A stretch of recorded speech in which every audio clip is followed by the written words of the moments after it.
Kali ni, Letup Kakao and the Gang ada trip mancing dekat Kelong Abang Zul, Pulau Aman. Pagi-pagi tu, kami borong dulu apa yang tak cukup dekat sini. Kat sini ada satu gerai kecil tau.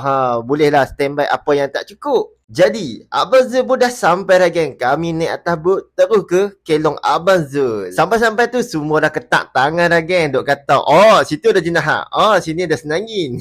Depa lagi awal, geng. Setak-setak barang. Ketak tangan dah kan. Dia baling dulu, dia strike dulu, geng. Nampak tak? Lepas dia lagi. Kami sakit mata kot tengok macam ni. Memang rezeki dia, geng. Otai kita pun gasak juga, geng. Dom baru naik, ikan sembilan pun naik. Dua dalam satu. Saya macam biasalah, ketuk-ketuk dulu, jik-jik dulu, lalah naik ikan. Benda paling nikmat lepas mancing ni, makan, geng. Bila dok mancing ni, makan apa semua jadi sedap. Lagi-lagi hampa tengok ni.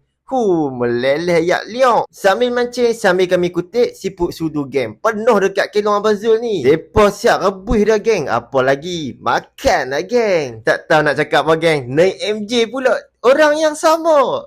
Dia ni. Apa amalan dia, geng? Anti kumpau dia ni.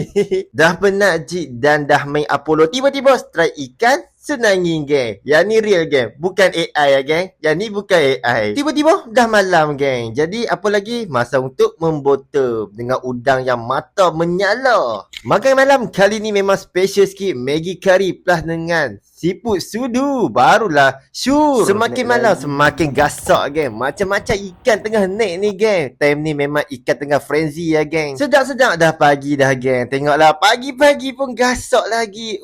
Tak tahulah penuh dengan ikan dalam Kelong Abang Zul ni. Alhamdulillah, inilah hasil seharian kami mancing dekat atas Kelong Abang Zul. Hampa tengoklah, yang ni ikan yang manis-manis. Alhamdulillah, trip kali ni memang jadi kau-kau, geng. Okey, terima kasih, geng, yang mana yang tonton sampai habis. Jangan lupa share dan like video ni. Strike kau-kau, ingat letup kau-kau.